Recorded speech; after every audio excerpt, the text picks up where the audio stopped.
창세기 1장 1절 말씀으로 다시 한번 읽어봅시다. 창세기 1장 1절 말씀을 같이 한번 읽겠습니다. 시작. 태초에 하나님이 천지를 창조하시니라. 아멘.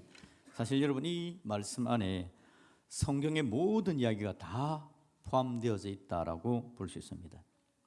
창세기는 하나님께서 모세를 통해서 주신 말씀이죠. 모세를 통해서 하나님께서 말씀해 주신 겁니다. 그래서 모세가 이 하나님 말씀을 낼 때에 그 옆에서 이 말씀을 읽은 사람들은 누구냐니까 이스라엘 백성들인데, 이집트에서 400년 동안 종살이 하다가요, 모세의 지도로 그들이 출애굽을 합니다. 그리고 광야에서 하나님께서 모세를 통해서 하나님 말씀을 내려주시는 거죠. 그래서 이 창세기를 읽은 사람들은 광야에 있던 출애굽한 이스라엘 백성들이었습니다. 그 사람들이 이제는 이 창세기 말씀을 읽는 거죠. 그리고는 창세기 1장 1절을 딱 읽는데 뭐라고 되어 있습니까? 태초에 하나님이 천지를 창조하시니라 그럽니다. 이 사람들에게는 충격입니다.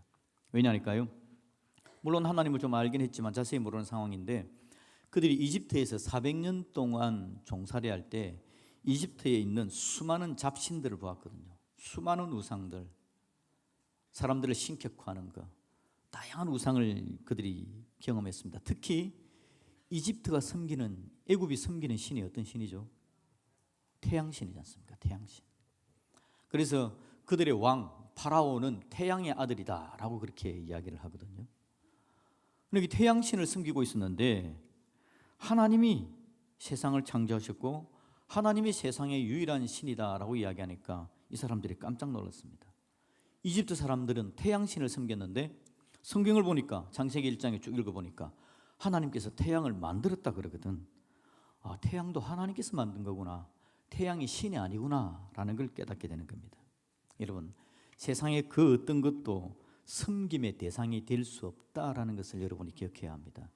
그래서 우리가 십계명을 오늘도 암송했는데요, 제1계명에서 이야기하는 게 바로 그겁니다. 다른 신을 섬기지 말라. 그건 얼마나 어리석은 것인지에 대해서 우리에게 알려주는 거죠. 태초에 하나님이 천지를 창조하시니라 할 때, 태초는 뭐냐니까 세상에 아무것도 존재하지 않을 때에 하나님께서 시간과 역사를 시작하셨음에 대해서 이야기를 하는 겁니다.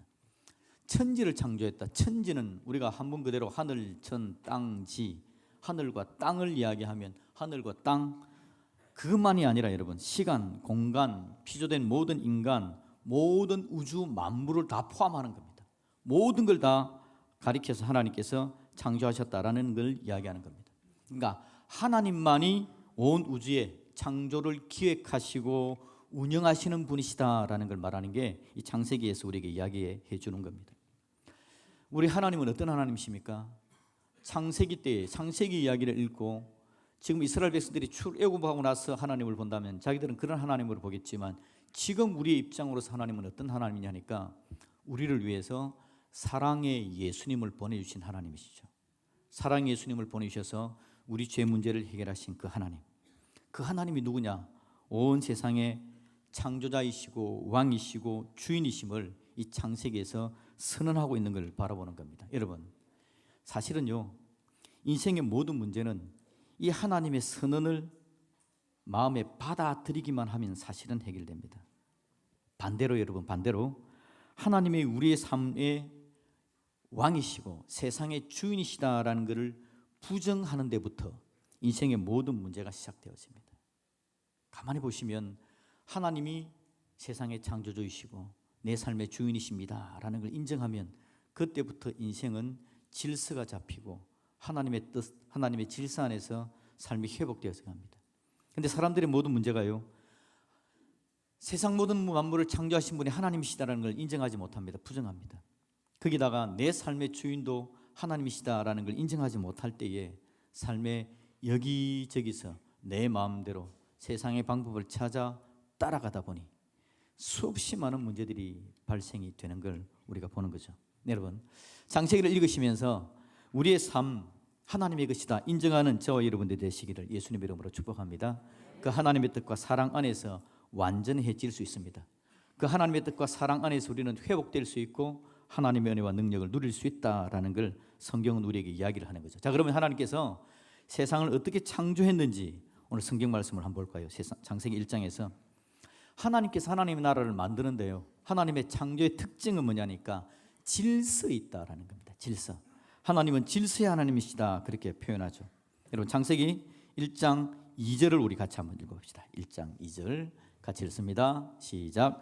땅이 혼돈하고 공허하며 흑암이 깊음 위에 있고 하나님의 영은 수면 위에 운행하시니라. 아멘.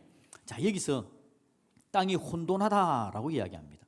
하나님께서 세상을 창조하시고 만들었을 때 처음은 땅이 혼돈했습니다. 공허했습니다. 아무것도 없습니다. 질서가 없고 아무것도 없는 공허함, 흑암이 가득한 것이 온 세상이었다라는 겁니다. 그런데 하나님께서요, 이 질서 없는 것에 질서를 잡아가기 시작하는 겁니다. 어떻게 질서를 잡으셨을까요? 하나님께서 여러분, 우리가 성경 읽을 때에 보시면 하나님께서 말씀하시고 그 말씀대로 세상이 만들어지는 게 성경에 쭉 등장합니다. 한번 봅시다. 3절입니다. 3절. 첫째 날 하나님께서 하신 일, 같이 읽어봅니다. 시작. 하나님이 이르시되 빛이 있으라 하시니 빛이 있었고. 하나님이 말씀으로 세상을 창조합니다. 하나님이 말씀하십니다. 빛이 있으라. 어떤 세상이었다고요? 공허하고 흑암 가운데 있고 무질서했던 그곳에 하나님께서 빛이 있으라 하고 일단 빛을 명령하시니 빛이 하나님 말씀한 대로 있었고 라고 이야기합니다. 둘째 날에는 여러분 어떤 일이 있었는지 압니까? 둘째 날 7절을 같이 한번 읽어봅니다. 7절 시작. 하나님이 궁창을 만드사 궁창 아래의 물과 궁창 위의 물로 나뉘게 하시니 그대로 되니라. 하나님께서 하늘과 바다를 나누었다는 겁니다. 하늘과 바다를 나뉘게 하시니 맨 끝에 뭐라고요? 그대로 되니라. 하나님께서 말씀하시고 온 세상이 하나님의 말씀에 순종하여 그대로 되니라. 질서가 잡혀가는 겁니다. 셋째 날은 9절입니다. 우리 9절도 같이 읽어봅시다. 시작. 하나님이 이르시되 천하에 묻이 한 곳에 모이고 묻이 드러나라 하시니 그대로 되니라. 물이 한 곳으로 모이고 묻이 드러나라. 이건 땅을 이야기하는 거죠. 땅이 드러나라 그러니까 그대로 되니라. 세상의 모든 것들, 공허하고 혼돈했던 것들에 하나님께서 말씀하시니 그것들이 하나님의 말씀에 순종하여 질서가 잡혀갔다라는 걸 이야기하는 겁니다. 자, 첫째 날 하나님께서 뭐가 있으라 그랬다고요? 빛이 있으라. 둘째 날에는 뭘 이야기합니까? 하늘과 물이. 그래서 첫째 날을 빛이 있으라. 둘째 날에는 궁창과 바다, 하늘과 물을 하나님께서 있으라 만드십니다. 셋째 날은요, 땅이 드러나라. 땅을 만드셨답니다. 그래서 질서를 쫙 만들어가는 거죠. 공허하고 혼돈한 것에서 하나님께서 질서를 만들어 가시는 겁니다. 하나님은요, 질서를 부여하시는 분이 바로 우리 하나님이십니다. 자, 그러고 나서 이제는 질서를 만들고 나서 첫째 날, 둘째 날, 셋째 날 그렇게 했는데 이제 넷째 날 뭘 하셨는지 볼까요? 15절입니다. 15절 같이 읽어볼까요? 시작. 또 광명체들이 하늘의 궁창에 있어 땅을 비추라 하시니 그대로 되니라. 아멘. 자, 봅시다. 첫째 날 뭐가 있으라 그랬다고요? 빛이 있으라. 이제 넷째 날 하나님께서 뭐가 있으라고요? 광명체들이 있으라. 땅을 비추라. 빛이 있으라 그러신 하나님께서 이 빛을 다스리는 광명체들을 넷째 날 만들었답니다. 그럼 여러분, 둘째 날은 하나님께서 뭘 만들었다 그랬죠? 하늘과 바다를 만들었답니다. 하늘과 물. 그러면 여러분, 다섯째 날은 뭘 만들 것 같습니까? 하늘의 새들, 바다의 물고기들을 만들 것 같죠? 확인해 봅시다. 21절입니다. 21절 같이 읽습니다. 시작. 하나님이 큰 바다 짐승들과 물에서 번성하여 움직이는 모든 생물을 그 종류대로, 날개 있는 모든 새를 그 종류대로 창조하시니 하나님이 보시기에 좋았더라. 예, 맞습니다. 하나님께서 둘째 날 바다와 하늘을 만들었는데 다섯째 날에는 이 하늘과 바다를 다스리는 새와 물고기를 만들었다라고 이야기합니다. 그럼 여러분, 셋째 날 하나님께서 뭘 만들었다 그랬죠? 땅, 묻이 드러나라 그랬잖아요. 그러면 여섯째 날은 뭘 만들 것 같습니까? 예, 짐승, 동물 이런 것들을 만들겠죠. 봅시다. 24절을 같이 한번 읽어봅니다. 24절 시작. 하나님이 이르시되 땅은 생물을 그 종류대로 내되 가축과 기는 것과 땅의 짐승을 종류대로 내라 하시니 그대로 되니라. 아멘. 여러분, 하나님의 창조는요, 질서 있는 창조입니다. 그리고 공허한 부분에 공허한 것을 다스리는 것을 메워내는 창조가 하나님의 창조였다라는 겁니다. 여러분, 하나님이 우리 인생의 주인이고 우리 인생의 창조주이신 것을 믿습니다. 아멘. 그러면 여러분, 내 삶을 하나님께 맡기면요, 하나님께서 우리는 인생을 어떻게 만들까요? 질서 있게 만들어 주실 줄로 믿습니다. 비고 공허한 것을 다스리도록 내 삶의 공허한 것을 메우시고 내 삶을 복되게 만들어 주실 줄로 믿습니다. 우리가 여러분 창세기 1장 1절을 믿는다, 인정한다라는 말이 바로 그겁니다. 하나님은 온 우주의 창조주시고 하나님은 온 우주의 창조주시고 주인이십니다. 내 삶의 주인이십니다라는 것을 인정할 때 창조주 되신 하나님께서 우리 삶도 질서 있게 만들어 주시고 우리의 삶의 공허함을 메우셔서 우리 인생을 복되게 하실 분, 그분이 바로 우리 하나님이신 줄로 믿습니다. 창조에는 그런 놀라운 진리가 포함되어져 있는 거죠. 자, 그런데 여러분, 창조의 마지막 여러분 핵심이 뭔지 압니까? 여섯째 날 하나님께서 짐승, 동물들을 만들었는데 맨 마지막에 만든 게 뭐죠? 사람을 만듭니다. 그래서 이 사람이라는 존재는 창조의 하이라이트입니다. 창조의 절정입니다. 인생이라는 존재가 얼마나 존귀한 존재인지 모릅니다. 모든 걸 다 만들어 놓으시고 사람들이 쓰기에, 사람들이 사용하기에 편리하게 하나님께서 모든 걸 만들어 놓고 사람을 만드신 겁니다. 그래서 여러분 곁에 있는 분들은요, 온 세상 만물보다 존귀한 존재이십니다. 얼마나 귀한 하나님의 사랑을 받는 자인지 옆에 분에게 한번 인사합시다. 당신은 정말 존귀한 분입니다. 하나님은 창조에서 그걸 우리에게 보여주고 있다는 겁니다. 여러분 옆에 분이 평소에 마음에 안 들었던 딸이라도 그 따님이 존귀하다는 걸 인정해야 됩니다. 여러분 옆에 있는 분이 늘 여러분에게 잔소리하는 엄마라도 그 엄마가 얼마나 존귀한지 여러분이 인정할 수 있기를 예수님 이름으로 축복합니다. 그렇게 우리가 서로를 존귀함을 인정하면서 복되게 살아내야 되는 거죠. 하나님께서 이렇게 창조를 다 하십니다. 그리고 나서 여러분 오늘 2장을 가볼까요? 우리가 2장 읽었던 2장 1절, 2절, 3절인데 2장 1절을 보니까 천지와 만물이 다 이루어졌다. 그러면서 2절을 봅시다. 같이 읽습니다. 하나님이 그가 하시던 일을 일곱째 날에 마치시니 그가 하시던 모든 일을 그치고 일곱째 날에 안식하시니라. 아멘. 일곱째 날 뭘 하셨다고요? 안식했답니다. 그럼 여러분 안식이라는 말의 의미가 뭘까요? 쉬었다. 자, 그런데 여러분 2절을 다시 봅시다. 2절 앞부분, 하나님이 그가 하시던 일을 몇째 날에 마칩니까? 우리가 알기로 몇째 날에 마쳤죠? 여섯째 날까지 하나님께서 일 다 마친 거 아닙니까? 사람 만드는 데까지 다 마쳤는데 성경은 표현하기를 2절에 보니까 하나님께서 그가 하시던 일을 몇째 날 마쳤다고요? 일곱째 날 마쳤답니다. 그리고 일곱째 날 쉬셨답니다. 그러니까 여러분 안식한다라는 말의 의미는 일을 하지 않는다라는 말이 아니라 일이 완성되었다라는 말입니다. 안식하신다. 일이 완성되었다라는 걸 강조하는 겁니다. 하나님 나라가 창조가 완성되어진 것을 이야기하는 겁니다. 혼돈과 무질서가 없는 하나님의 나라가 완성되어졌고 절대적으로 안전한 좋은 하나님의 나라가 완성되었다라는 걸 이야기하는 거죠. 그래서 여러분 구약에서 하나님께서 안식일을 지키라 그랬잖아요. 방금도 우리가 십계명을 암송할 때 안식일을 지키라라는 계명을 들었지 않습니까? 안식일을 지키라라고 이야기를 합니다. 그러면 구약의 안식의 정신이 뭐냐? 안식한다는 말의 의미가 뭐냐? 창세기를 보면서 그리고 하나님께서 이야기하신 구약의 안식일의 의미가 뭐냐? 안식의 의미는 방금 뭐라 그랬죠? 그냥 쉰다라는 말의 의미가 아니라 창조를 완성하셨다라는 말의 의미라 그랬죠. 그래서 안식한다라는 건요, 하나님의 손으로 하나님께서 온 세상을 만드셨습니다라는 걸 인정하는 게 안식입니다.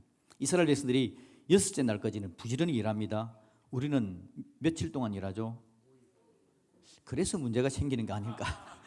여러분 여섯째 날에도 무슨 일이든지 부지런히 하십시오. 여섯째 날까지 부지런히 일하다가 일곱째 날 하나님께서 쉬라 그랬습니다. 안식일은 쉬어라, 안식해라 라고 이야기했는데 안식하면서 그냥 막 쉬는 게 아니라 뭘 생각해야 되는 거죠? 안식일 날은 하나님께서 온 세상을 창조하셨습니다. 하나님께서 온 세상을 창조할 때에 내 힘이 하나도 보태지지 않았습니다. 사람의 힘이 하나도 보태지지 않았습니다. 하나님이 온 세상을 창조할 때 하나님이 온 세상을 다스리는데 사람의 힘은 전혀 필요 없이 하나님께서 다 하십니다 라는 걸 인정하는 게 일곱째 날 안식하면서 기억해내는 것입니다. 여러분, 두 가지를 인정하는 겁니다. 그래서 이스라엘 백성들이 안식일을 쉬면서 인정하는 것 두 가지. 첫 번째는 하나님께서 다 창조하셨습니다. 두 번째는 뭘까요? 그러면 두 번째는 하나님께서 다 창조하셨습니다.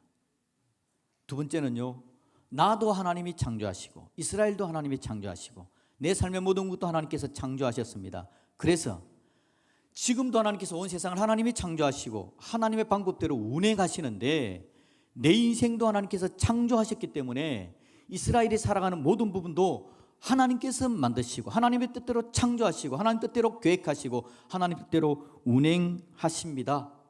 내 주변의 세상이 깨어지고 문제 있는 것도 인간의 힘으로 만들어낼 수 있는 게 아니라 하나님의 힘으로 하나님의 능력으로 될 수 있음을 믿습니다. 하나님 손에 맡겨드리는 것, 이게 바로 여러분 안식의 의미가 되는 겁니다. 안식, 그러니까 그냥 누워서 집에서 TV 보고 그것만 하는 게 안식이 아니라 물론 쉬어야 됩니다. 쉬는데 안식의 진정한 의미는 하나님께서 모든 걸 완성하셨고 내 삶의 주인이시고 내 삶도 하나님 손 안에 있습니다라는 걸 인정하는 것, 이게 바로 안식의 의미죠. 그래서 우리는 안식일을 지나서 지금 신약에서는 주일을 지키는데 주일의 의미 가운데 그런 중요한 의미가 포함되어져 있는 겁니다. 주일을 우리가 함께 예배드리면서 창조주 하나님께서 모든 세상의 주인이십니다라고 고백할 수 있기를 예수님의 이름으로 축복합니다. 그와 함께 내 인생의 주인도 하나님이시고 내 삶의 문제도 주인도 하나님이시고 내 자녀의 주인도 하나님이시고, 그래서 내가 내 힘으로 내 방법대로 뭔가를 이끌어 가려고 하는 게 아니라 하나님의 방법에 맡겨드리겠습니다, 하나님께 순종하겠습니다, 그렇게 고백해내는 저와 여러분들이 되시기를 예수님의 이름으로 축복드립니다. 그게 여러분 안식의 의미가 되는 겁니다. 그런데 여러분, 이 안식일을 우리가 알게 되고 이 놀라운 창조의 의미를 누리게 되어진 건요, 이 땅에 예수님의 구원이 있기 때문에 그 은혜를 우리가 누리게 되는 겁니다. 우리가 여러분 계속해서 이제 창세기를 읽어 나갈 때 사람의 죄 문제를 다루겠지만 우리가 알고 있듯이 하나님께서 그렇게 완전하게 만들어 놓으신 세상에 사람이 죄를 지어 하나님을 떠나버리지 않습니까? 사람이 죄를 지어 하나님을 떠난다는 건 하나님의 창조를 인정하지 않겠다라는 겁니다. 내 마음대로 살겠다라는 거죠. 그래서 인생은 더 이상 하나님의 보호를 받지 못하는 상황이 있었죠. 그 인생을 살려내기 위해서 하나님께서 하신 계획이 뭡니까? 세상을 운행하시는 하나님께서 자기 아들 예수님을, 하나님이신 예수님을 이 땅에 보내셔가지고 우리를 위해서 십자가에 죽게 만드시는 거죠. 그래서 그 예수님의 십자가 보혈의 은혜를 가슴에 새기고 하나님이 창조하셨습니다. 우리가 죄를 지었습니다. 죄 지은 우리 문제를 해결하기 위해서 예수님께서 이 땅에 오셨습니다. 창조, 타락, 구속의 이야기를 내가 인정하고 믿습니다 하고 내 마음에 새길 때에 우리가 여러분 하나님의 놀라운 구원의 은혜를 누리는 주님의 자녀가 되는 줄로 믿습니다. 그래서 우리는 여러분 그 하나님의 계획 속에 있는 하나님의 자녀가 되는 겁니다. 여러분 기억하십시오. 타락한 세상입니다. 지금 우리나라에도 얼마나 많은 문제들이 일어나고 있습니까? 사람의 욕심대로 살아가기 때문에, 사람의 실수가 가득하기 때문에, 사람이 손대는 것마다 문제가 얼마나 많이 나타나지는지, 사람이 실수로 만들어서 큰 사고가 나지 않습니까? 욕심과 죄악을 가진 사람이 나라를 다스리니까 엉뚱하게 문제가 발생하지 않습니까? 여러분의 인생은 어떻습니까? 여러분의 인생은 잘하고 있나요? 여러분의 인생은 여러분 욕심대로 혹시 하지 않습니까? 여러분이 죄악을 가득 담고 있는 손으로 여러분 인생을 여러분 마음대로 너무 많이 그렇게 다듬어가고 있지 않습니까? 그래서 사실은 여러분들이 만들어 간다고 하는 그 여러분의 인생이 혹시라도 문제가 발생하고 있지 않나요? 여러분, 저와 여러분의 인생이 하나님이 것이라는 것을 꼭 인정할 수 있기를 예수님의 이름으로 축복합니다. 그래서 예수님 보혈의 은혜를 가슴에 새기면서 하나님께서 내 인생의 주인인 줄로 인정하면서 세상의 모든 문제도 하나님이 다스려야 된다는 걸 인정하면서 하나님께서 기뻐하는 방법으로 서게 하여 주십시오. 하나님께서 기뻐하는 질서대로 이 땅이 다스려지게 하여 주십시오. 하나님의 창조, 하나님의 섭리, 하나님의 다스리심을 인정하는 저와 여러분들이 되시기를 예수님의 이름으로 축복합니다. 그런데 여러분, 이걸 아는 사람들이 있고 모르는 사람들이 있습니다. 하나님의 나라는요, 이제는 아는 사람이 모르는 사람에게 전해야 되는 게 하나님의 나라입니다. 그래서 우리 옆에 있는 모르는 사람들에게 하나님의 창조를, 하나님의 다스리심을 알려주는 것이 우리의 사역이고, 이제 우리가 예수님 믿고 하나님의 백성이 되어진 건 그 사역도 하겠다라고 부름을 받은 겁니다. 그래서 여러분 마음껏 하나님의 창조를 인정하고 그 질서 안에 하나님의 사랑을 받아 누리시고 또 주변에 모르는 사람들에게 하나님의 창조와 하나님의 다스리심, 그 하나님 안에 있을 때 인생의 문제가 해결될 수 있음을 주변에 전할 수 있는 우리 모두가 될 수 있기를 예수님의 이름으로 축복드립니다. 아멘.